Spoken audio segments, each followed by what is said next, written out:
mula kay Rameli Raula 6465. Pwede po bang humingi ng hazard pay sa company? Dati po, mechanic ako, na-assign ako sa truck painter almost 5 years na. Rameli Raula 6465. Ang maikling sagot ay hindi.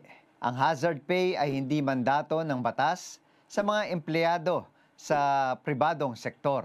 Ngunit hindi ibig sabihin na hindi na pwedeng magbigay nito kung nagkusa ang kumpanya na inyong pinagtatrabahuhan na magbigay ng hazard pay at ito ay isinama sa inyong kontrata, maring ibigay. Kung hindi naman kasama, hindi rin maring obligahin ang kumpanya.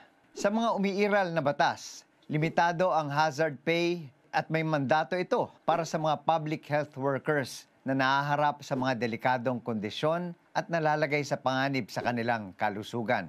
Sa inyong kaso, ang inyong trabaho bilang mekaniko at pintor ay di po kasama sa mga hazardous works.